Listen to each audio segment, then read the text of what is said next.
அனைவருக்கும் வணக்கம்.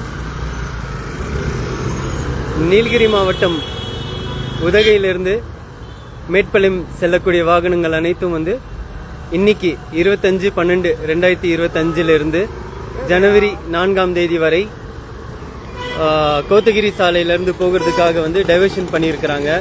இது எதுக்காகனா டிராஃபிக் ஆகாமல் இருக்கிறதுக்காக, போக்குவரத்தை கட்டுப்படுத்துறதுக்காக காவல்துறையால் இந்த நடவடிக்கை எடுக்கப்பட்டுள்ளது.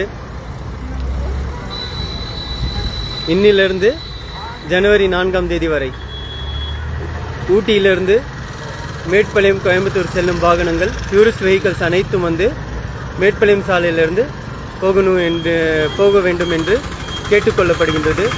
மற்றபடி பார்த்தீங்கன்னா கோயம்புத்தூர்லேருந்து மேட்பாளையத்திலேருந்து வரும் வெஹிக்கிள்ஸ் அனைத்தும் எப்போதும் போல் குன்னூர் பர்லியார் ரோடு யூஸ் பண்ணி குன்னூர் ஊட்டி வந்துடலாம். ஆனால் இங்கேருந்து போகிற வெஹிக்கிள்ஸ் மட்டும், டூரிஸ்ட் வெஹிக்கிள்ஸ் கோத்தகிரி வழியாக டைவர்ஷன் பண்ணியிருக்கிறாங்க. ஸோ ஃபார் இன்ஃபர்மேஷன், யாராச்சும் கோயம்புத்தூர் போகிறாங்க, டூரிஸ்ட்டு இல்லை டூரிஸ்ட் வெஹிக்கிள்ஸு இல்லை டீபோர்ட் வெஹிக்கிள்ஸ் அந்த மாதிரி கோயம்புத்தூர் போகிற வெஹிக்கிள்ஸ் மேட்பாளையம் வழியாக டைவர்ஷன் பண்ணியிருக்காங்க. இது பயன்படுத்திக் கொள்ளுமாறு கேட்டுக்கொள்ளப்படுகின்றது. நன்றி.